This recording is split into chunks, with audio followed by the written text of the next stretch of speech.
Your 2024 national champions, the Ohio State Buckeyes. Ohio State 34, Notre Dame 23. What a performance by the Buckeyes until it wasn't, until it was. And then the confetti flew here in Mercedes-Benz Stadium in Atlanta. Mick Walker, the 1-year vet. Tim May, the 41-year vet. I got a rookie and the vet sandwiching me, just Spencer Holbrook. We're going to talk about it. Tim, I got to go to you first. You've covered 3 Ohio State national championship wins. This was a little rocky in the second half. Yes. Utter dominance in the first half. Your first thoughts after the latest Ohio State national championship? This is number 9 for the program. Well, as I even tweeted, you didn't think Notre Dame was just going to roll over and play dead, in the second half. This was for the national championship. And, man, when I was really ready to write Riley Leonard off, he surprised everybody. Yep. I'm talking about Notre Dame's quarterback. But I'm telling you something, another double-digit win, 4 straight double-digit wins for Ohio State in their redemption tour. What a redemption tour. Got JT Tuimoloau out talking about it after the game, that you couldn't really make this stuff up. Of every box, they went back and rechecked on this tour. And to think about the despair they were in upon losing to Michigan on November the 30th, to get their act together as a team, for the players to start leading this team in a big way, in a positive way, and that's really what it took. We already knew they were the most talented team in the country, but they finally put it all together, and what a sight to behold. And, congratulations to Will Howard, who went from who's that to who's who. Yeah. And still there are people doubting him. I mean, as Jeremiah Smith told me after the game, he ought to be a first-round draft pick. Now, of course, Jeremiah Smith is biased. Yeah. But, oh, my goodness, the gumption, I'm not going to use a real word you would use there, but the gumption it took to throw that 59-yard pass on 3rd down after 2 quarterback sneaks or calls. What are we talking about? Will had his choice on that play. And, of course, when he saw maybe the best receiver in the country man-to-man against a quarterback that couldn't play with him, he heaved it out there, and Jeremiah Smith ran out there and ran it down. Ohio State got the field goal, and that was that. Mick, you were down on the field. This is Mick Walker. You know him. You love him. I don't think I answered your question, though. You certainly didn't, but that's okay. They're all different. Nick, you were down on the field. It was 31-7, then it was 31-15, then it was 31-23, and it's panic time. I had to start rewriting my story. And then Jeremiah Smith, like he said, 50-some-odd yards. They get a field goal out of it. Jaden Fielding, absolute stones, puts it through the uprights, and Ohio State clinches the national championship. How tight was everyone down on the field when Notre Dame was mounting this comeback? Was it a little as tight as we think it was? About as tight as you could get. I was talking to a couple other guys, and some people were just in pure disbelief of what was happening down on the field. But then ultimately on 2 teams full of 5th-year seniors and 4th-year guys, it comes down to a freshman on a freshman. And luckily Ohio State had the better freshman tonight, has the best freshman in the country. He's done it against every other player that's won a Freshman of the Year award. Now he's a national champion. Doesn't get a Freshman of the Year award, but he's a national champion. Yeah, it's pretty remarkable. Of course, the play. He got more than 1 catch tonight, too, by the way. He certainly did. Of course, the play everyone's talking about is the Will Howard to Jeremiah Smith on 3rd and 11. The gutsiest call of Ryan Day's career. I think it's right up there with the 4th and 1 against Clemson, where he threw the touchdown pass to Chris Olave in 2019. They ultimately lose that game. It's lost to history because Clemson marches down the field and wins that game.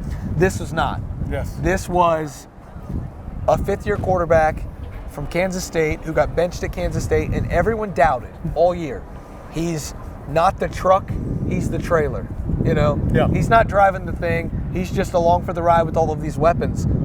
Guys, he was dealing in the first half, and he threw that pass to the greatest freshman in the history of Ohio State football, stats-wise. We can argue Orlando Pace. Orlando Pace was damn good. We're not going to do that right now. He was on the field tonight, celebrating with the team. You're the one that brought it up. No, but the greatest statistical freshman in the history of the program, they relied on those 2 to get the job done. Yeah. We cannot, though, go through this show without talking about Quinshon Judkins. An insanely powerful run for a 9-yard touchdown run. Yep. Catches a Will Howard touchdown pass where he's wide open in the middle of the end zone. Will rolls out. Tim, the best players in the biggest moments had the best moments. Yeah. And in this college football playoff, when they needed their best players most, and this is an old Urban Meyerism, when I needed you most, you gave me your best. And when Ohio State needed the best players on the field to be the best players on the field, they were the best players on the field. Yeah, and we're not leaving out of Emeka Egbuka by any means, ladies and gentlemen. Not only did he become the all-time pass catch leader in Ohio State history. That's probably a little bit redundant what I said there. I was going to say pass catchingest receiver. I believe that's. But he also threw almost a double team block. He almost threw a double team block on that touchdown run. You're talking about Quinshon Judkins made around left end, where Judkins would not be denied. Emeka Egbuka left his mark on this program. It's a good thing, as he said, and everybody else in there who came back. I mean, boy, was it worth it to come back like that. And then, how many receivers caught balls? And I'm trying to think, but it was a huge pass, including the running backs, and you expected that diversity against this defense. The Notre Dame defense is no joke. No. But a few times Ohio State made it look that way.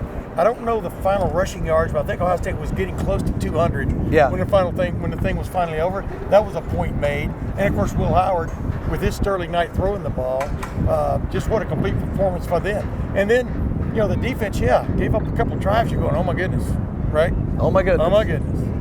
That's where I was going to go. Those safeties. The safeties, obviously the corners got tested a little bit. The safeties, though, you're talking about the field goal that gets missed, big pass break up by Jordan Hancock on third down to set up the field goal. Lathan Ransom, Caleb Downs both had tremendous plays out there in coverage and tackling to hold Notre Dame to only 23 points when they had a couple runs and screens and whatnot that they could have broke. So both those two safeties coming back, Lathan Ransom and Jordan Hancock, two other tremendous seniors. And I asked Jordan Hancock about that play, and basically said, you just got to make a play there. Yeah.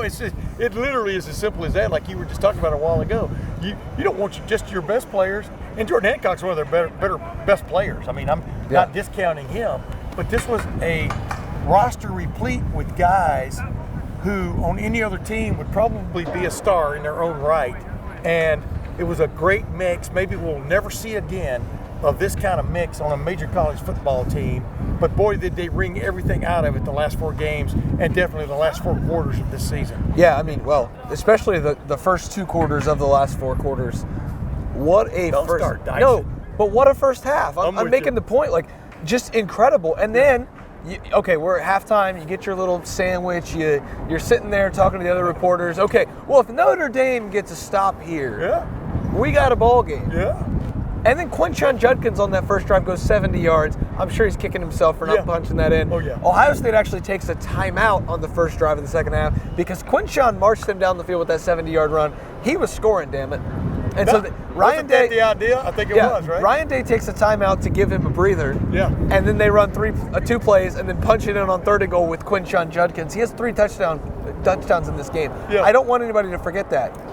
Travion Henderson, as special as he is, tonight the running back du jour was Quinshon Judkins. It's amazing. And, against Oregon, it was Travion Henderson. Against Texas, it was Travion Henderson. Tonight, it was Quinshon Judkins. And we're going to launch into some coaching stuff here. The 16-game plan by Ryan Day, especially with these running backs, it should be followed by every program trying to compete at this level. Because you've got 2 running backs like that. Because these 2 were fast, fresh, and physical. And in Game 16, that's not supposed to happen. And these 2 were. Why? Because of the plan that they put those guys on to succeed all season. Yeah. And credit to the coaching staff for having the foresight to do all of that, Tim, because they could have ran those guys into the ground against Indiana and Northwestern and Purdue. And instead, there were games where Travion had 10 carries for 41 yards and everyone was questioning him. There were games where Quinshon had 12 carries for 36 yards. But tonight, when they needed the running backs, they were brilliant. Yeah. And kudos to this offensive line. And Justin Fry. Yes. I mean, their coach, Justin Fry, but just the way they persevered, the way they got knocked down, got back up, got knocked down, got back up, got knocked down, got back up. I'm talking about as the season went along, not tonight. Yeah. And came up. They were the national championship winning offensive line. It's kind of nuts what they went on. I was talking to Orlando Pace right after the game, and he was quite impressed. Maybe the best lineman who ever played college football.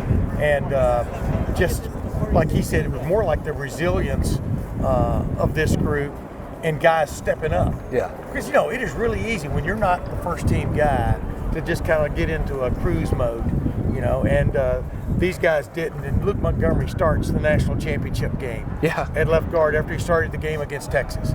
I mean, this guy was given up for just a backup for this season, right? Back in August. and he starts the last 2 games of the year, semifinals and the finals of the College Football Playoff Championship. Yeah. Crazy.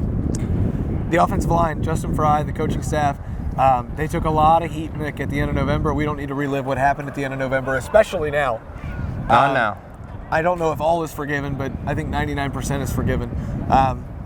It's pretty remarkable that this coaching staff is the one that hoisted that big shiny trophy. Yeah, walking out this cornerback here behind us is the over to the Ohio State locker room.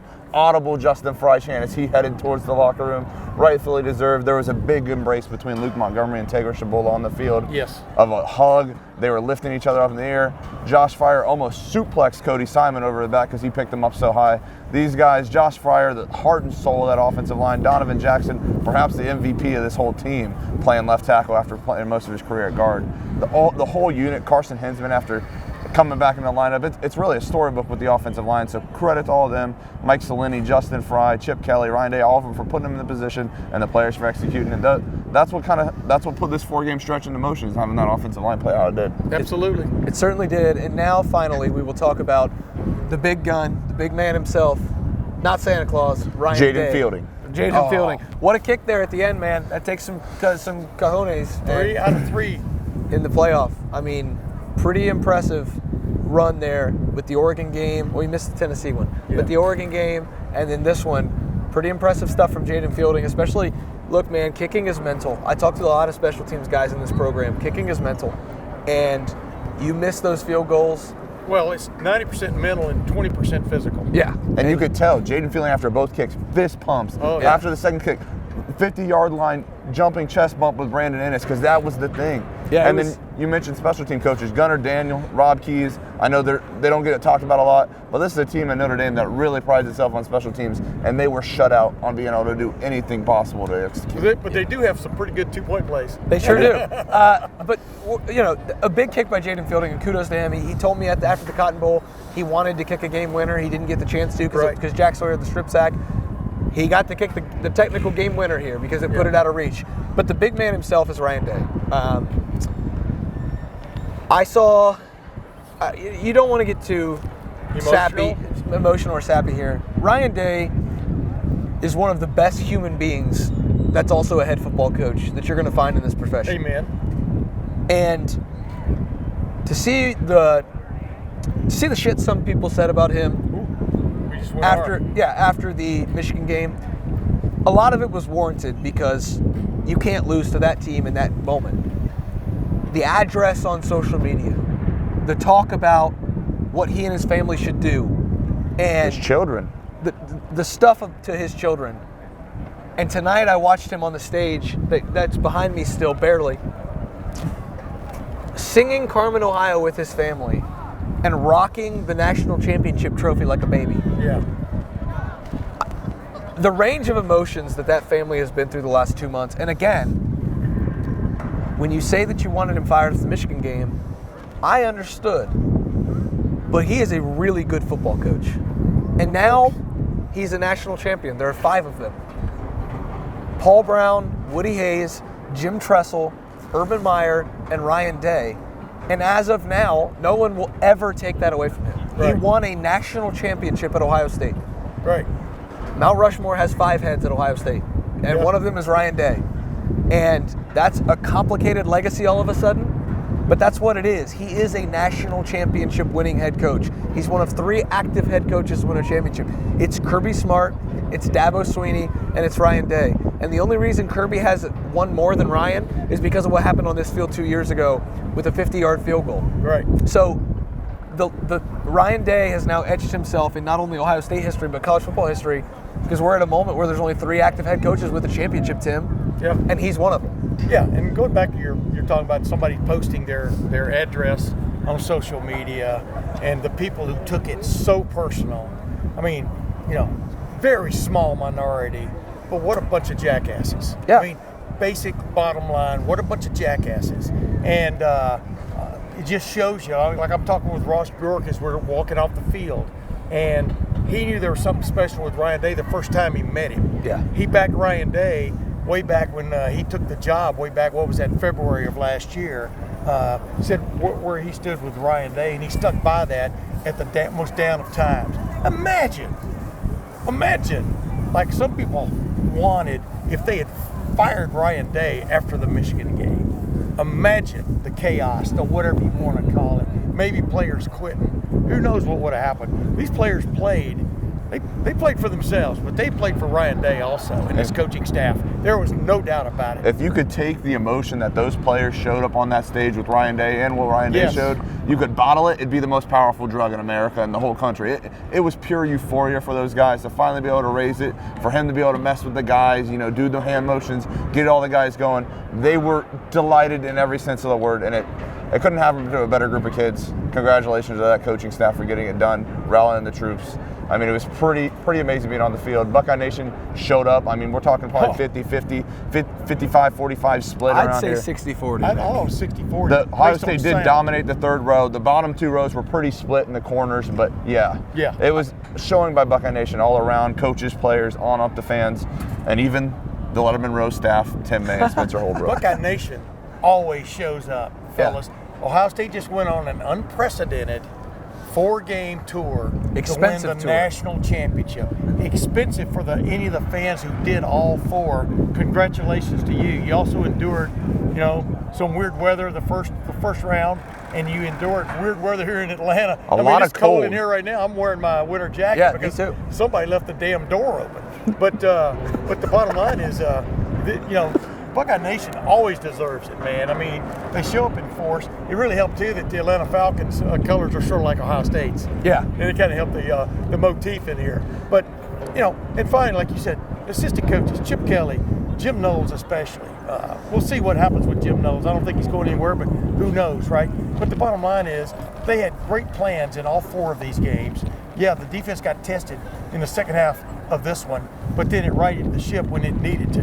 And that's all you can say, because I'm telling you, Riley Leonard's a hell of a football player. Yeah. And another testament to Ryan Day. I mean, you had Chase Young, you had Raekwon McMillan, you had Zach Harrison, you had Malik Harrison, you had 5 or 6 alumni, you had Orlando Pace. Marlise Corlett was on the sideline hyping people up like it was his job to do that. Yes. Another testament to the coaching staff. It might be his job. And to hype up the players. I mean, this guy's been extremely well received. He's won a national championship. Some of the guys that you look at and talk about haven't won national championships. Like Ryan Day said, you write your own legacy. And nobody really cares about the reunion of a team that didn't do something really special. Correct. And this team will have a reunion probably a year from now, 5 years from now, 10 years from now. 25, 50. Whenever they have reunions, you'll be thinking about this team because it carved its own niche. All credit to Michigan, what they did, but nobody's getting a reunion for beating Ohio State and Ohio State 13-10. Yeah. There will be a 2025 Ohio State national championship. And nobody reunion. has ever won a gauntlet like Ohio State, beating the 3rd best team in the Southeastern Conference, beating the Big Ten champion, undefeated, beating the Southeastern Conference runner-up by overtime. I'm talking about Texas, and then the team that beat the SEC conference champion. These 2 teams eliminated the Southeastern Conference. There ought to be a trophy for that. There certainly is. It's called the national championship, Tim. And I've never thought of this. That's what they can name it. I hadn't thought of this. Ryan Day hadn't had a Gatorade bath since 2019. They won the Big Ten championship game, and he got a Gatorade bath. I don't think he got one after the Sugar Bowl in 2020. They definitely didn't give him one in any of these playoff wins. No. And the Michigan game is usually the other times where you get the Gatorade baths, and those haven't gone their way. This is a national championship. One of the players, I can't remember, I think it was Josh Fryer, said Coach Day has never had a Gatorade bath. I think he had one. But I've never seen a person embrace the Gatorade bath like Ryan Day did. Not only did he see it coming, he turned his face to it and opened his arms with arms wide open like Creed. And it beats mayonnaise. And yeah, it's better than Mayo Bowl. He took that Gatorade bath like a damn champ. It was hilarious. I was laughing. I do believe he is a champ now. Yeah, you and I both know, and Mick does too. You know how much this really means to him. Tim, I don't mean to cut you off. Ryan is every bit as competitive as Urban Meyer. Absolutely. I just think he might be a little more nice about it. Yeah. He is one of the most competitive people you will ever meet in your life. I've got people who know him well, who played him in Madden as kids. And the stories that you could tell about Ryan Day and his competitiveness all the way through is just like, he's so competitive, and that Gatorade bath had to feel like the best shower he's ever taken in his life. Yeah. Because at last, he's going to put a ring on his finger that's maybe only second to his childhood love, Nina. Yeah. Like that ring, and now the national championship ring. Two things that he'll never have, never take away. And that for him is like, it's awesome. And again, like the historical sense of what he just accomplished with this team. For Denzel Burke to set the standard in March and say natty or bust, he just came out and said it. Right. And we asked Ryan about it, and Ryan didn't run from it. No. Nobody ran from it. That's why these guys all came back. It was no secret. Yeah. It sure looked like a lost cause at one point from the standpoint of, are they going to get their act together? There was no guarantee after the Michigan game this team was going to get its act together. Correct. Ryan Day embraced the situation in exactly the right way. He took the players, he took the brunt of their criticisms and things, but then you know what he did? Pretty much he turned it back on them, as in, this is your football team. Correct. You are the players. You're the ones who are going to make or break this thing. I can't go out there and catch passes and throw passes and make tackles. You're the ones who are going to make or break this football team. Go out there and do it. And they had their big meeting. They had a prayer meeting afterwards. And, don't discount the spiritual element that was involved in this team this season. It was real. At times you could feel it. I agree. I completely agree. Nick, closing thoughts. You also have to admire what Ryan Day with bracing change. Obviously, you bring in Chip Kelly, who called a great game tonight, but also Ryan Day on the sidelines for the defense. No play sheet in hand, talking to Larry Johnson about rotations, signaling in the calls that he has to help with. He was involved in every phase with Jaden Fielding, with the kickoff when they were thinking about maybe going onside by Notre Dame. He was involved in every phase aside from the offense, and they got it done on all three phases of the game tonight. Yeah, they got out of the way of that squib kick too. That was good. Tim, was big. One last closing thought from the 41-year vet on this national championship evening. It's remarkable. This may be the last Ohio State football game I ever cover. I'm pretty much believing that. And I don't want that to supersede anything. But I really came back this season because I thought this team had a shot at this. And it just shows when you and I, we're sitting in the press box there at Notre Dame a year ago, and people are already writing that game off. Some fans were even leaving. And I just told you, this game isn't over yet. Yeah. They found a way to go down and beat Notre Dame in one of the craziest finishes ever. Tonight, they put a knot on Notre Dame's head. Notre Dame got up off the canvas, came back and threw punches, and then, boom, Ohio State finally had the uppercuts it needed. I mean, I'm telling you, that 59-yard pass to Jeremiah Smith from Will Howard was dropped right into the Coke bottle. A dime into the Coke bottle will go down in history as much as any other play in this game because it was emphatic. Yeah, it was incredible. My last thought on this game is, what the hell? I've always dreamed of covering a national championship game. I'm here. Dude, you've had to run. Everything I've ever dreamed of. I don't make things about me ever. You guys know this. Yeah. The players who won this championship, truly congratulations. This is the best team I've ever covered. On the field and off the field, these are elite human beings. The coaching staff that Ryan Day has assembled, elite human beings. There's a reason that we don't wake up at 3 o'clock in the morning to a text from a police dispatcher who we have as a source and say like, hey, this happened, you need to write about it. There's a reason that I don't have to worry. Maybe that guy quit. There's a reason that we don't have to worry about whether guys are going to be suspended for the season opener. Like there's some programs at these elite programs. Yes. Like these guys are truly good human beings. And to see them hoist the national championship trophy, we are journalists. We are. You guys think that we are all fans, and I understand why. But we are impartial with this. If Ohio State loses, we cover it just as if they win. Yep. But to see the players, not the program, we're not Ohio State fans. You root for people. You root for people, though. And my closing thought here is to see this group of guys win a national championship is special to me. I'm imagining it's special to you. It's special to you because we see the elite human beings who are in the building. Yeah. And that is also a credit to the very top, not just Ross Bjork, Gene Smith. Who was here Who was here celebrating. Yep. Ryan Day, and the entire, on down the line, all the people in the athletic department. Good people. Good things happen to good people. And tonight in Mercedes-Benz Stadium, a very, very, very good thing happened to very, very, very good people. And I think that's where I'll leave it. So that's the 41-year vet Tim May. Again, if this is it, it's been the joy of my life. Full stop. Yeah. 6 years working with Tim. I have never learned more from a human being than Tim. I get emotional here. Again, if this is it, like, I owe so much to Tim. I love people that love college football. I love a guy like Spencer Holbrook, who in the third quarter of the Rose Bowl saw something he'd never seen before that he had dreamed of seeing. And Ohio State, you get to see that sunset, and then you get to see Ohio State put a licking on Oregon. Yeah. And then we moved to the Cotton Bowl, and we saw one of the great wins ever. Yeah. And then we come to this, and this is one of the great wins ever over Notre Dame, Ohio State versus Notre Dame in the first 12-team college football playoff national championship game. Are you kidding me? As Jack Sawyer put it, one more and then forever. One more and then forever.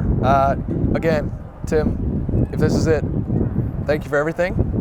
The 2024 national champions have exited the building. There was so much cigar smoke. Yes. So much cigar smoke. I'm surprised the sprinkler wasn't going on. There'll be a 9 a.m. press conference tomorrow. There's a 9 a.m. press Tune in. conference with Ryan Day and a couple players. I can't imagine what that's going to look like, but it's going to be a really good time. That's Mick Walker, the 1-year vet. That's Tim May, the 41-year vet. I'm just Spencer Holbrook. We're going to get out of here. We've got a press conference in 8 hours, and we've got a hell of a lot to write about over at LettermenRow.com. Come join us. It's a week's worth of post-national championship game celebration coverage for $1. 7 days, $1 over at LettermenRow.com. Like the video below, subscribe to the YouTube channel, and hey, the Buckeyes might run it back next year and do this whole thing all over again. We'll be there every step of the way, because we always are. It's LettermenRow.com. Ohio State Buckeyes, your 2024 national champions. Mick's going to throw some confetti, and we're going to get out of here. Thanks for watching. Thanks for listening. Go celebrate, have a drink, do whatever you need, light some fireworks off like they were in my neighborhood. And we'll see you guys back in the greatest city on earth, Columbus, for more celebration. For one last time, Tim. Good night, everybody. But I digress. Cut!